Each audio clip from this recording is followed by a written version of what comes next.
रीवा का ये solar plant इस पूरे क्षेत्र को इस दशक में ऊर्जा का बहुत बड़ा केंद्र बनाने में मदद करेगा। इस सोलर प्लांट से मध्य प्रदेश के लोगों को, यहां के उद्योगों को तो बिजली मिलेगी ही, दिल्ली में जैसा अभी शिवराज जी बता रहे थे, मेट्रो रेल तक को रीवा से लाभ मिलेगा। इसके अलावा रीवा की ही तरह शाजापुर, नीमच और छतरपुर में भी बड़े सोलर पावर प्लांट पर काम चल रहा है। ये तमाम प्रोजेक्ट जब तैयार हो जाएंगे तो मध्य प्रदेश निश्चित रूप से सस्ती और साफ सुथरी बिजली का हब बन जाएगा। इसका सबसे अधिक लाभ मध्य प्रदेश के गरीब, मध्यम वर्ग के परिवारों को होगा, किसानों को होगा, हमारे आदिवासी भाइयों बहनों को होगा। सूर्य देव की इसी ऊर्जा को आज पूरा देश अनुभव कर रहा है। ये उन्हीं का आशीर्वाद है कि हम सोलर पावर के मामले में दुनिया के टॉप 5 देशों में पहुंच गए हैं। साथियों, सौर ऊर्जा आज की नहीं बल्कि 21वीं सदी की ऊर्जा जरूरतों का एक बड़ा माध्यम होने वाला है, क्योंकि सौर ऊर्जा श्योर है, प्योर है और सिक्योर है। भारत विकास के नए शिखर की तरफ बढ़ रहा है। हमारी आशाएं, आकांक्षाएं भी बढ़ रही है और वैसे वैसे हमारी ऊर्जा की, बिजली की जरूरतें भी बढ़ रही हैं। ऐसे में आत्मनिर्भर भारत के लिए बिजली की आत्मनिर्भरता बहुत आवश्यक है। इसमें सौर ऊर्जा एक बहुत बड़ी भूमिका निभाने वाली है और हमारे प्रयास भारत की इसी ताकत को विस्तार देने के हैं। जब हम आत्मनिर्भरता की बात करते हैं, प्रगति की बात करते हैं, तो इकोनॉमी उसका एक अहम पक्ष होता है।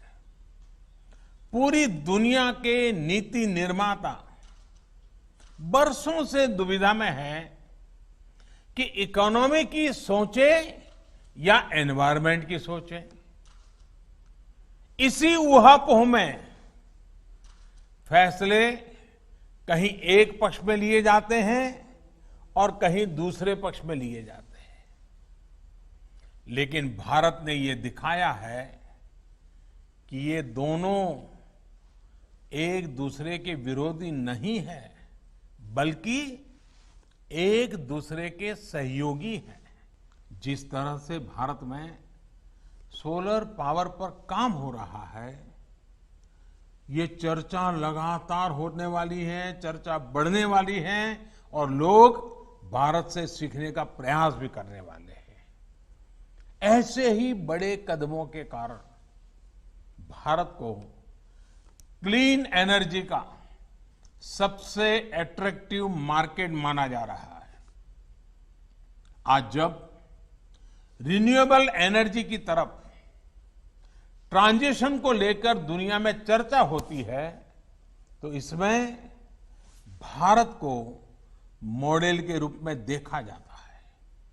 साथियों, दुनिया की, समग्र मानवता की भारत से इसी आशा, इसी अपेक्षा को देखते हुए हम पूरे विश्व को जोड़ने में जुटे हुए हैं। इसी सोच का परिणाम आईसा यानी इंटरनेशनल सोलर अलायंस आईसा, इसका हमने निर्माण किया है। वन वर्ल्ड, वन सन, वन ग्रिड के पीछे की यही भावना है। बिजली उत्पादन में आत्मनिर्भरता के इस अभियान में अब हमारा किसान, हमारा अन्नदाता भी जुड़ रहा है। अन्नदाता ऊर्जादाता भी बन सकता है।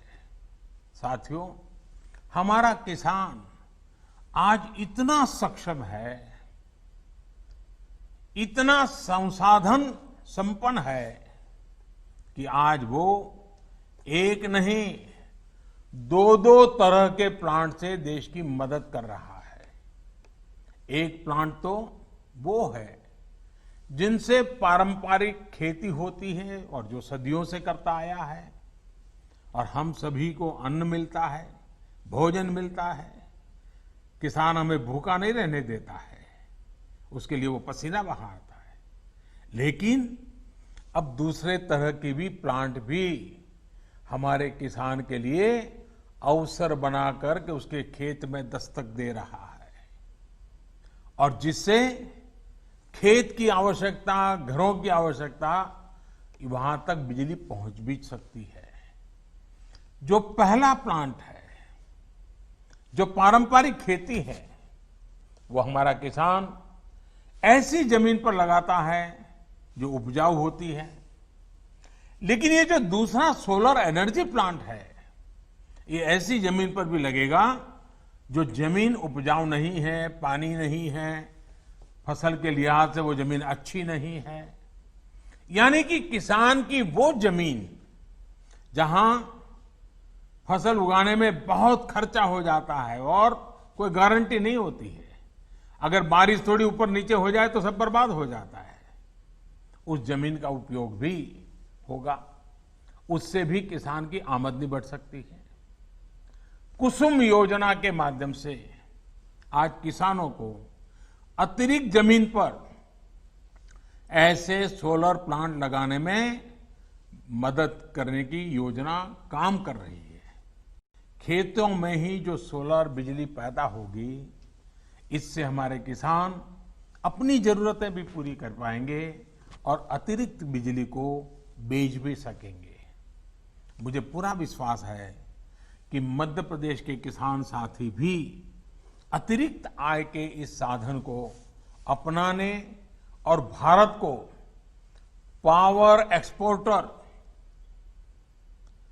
ऊर्जा निर्यातक बनाने के इस व्यापक अभियान को जरूर सफल बनाएंगे। आत्मनिर्भर भारत अभियान के तहत अब देश का लक्ष्य है कि सोलर पैनल सहित तमाम उपकरणों के लिए हम आयात पर अपनी निर्भरता को खत्म करें।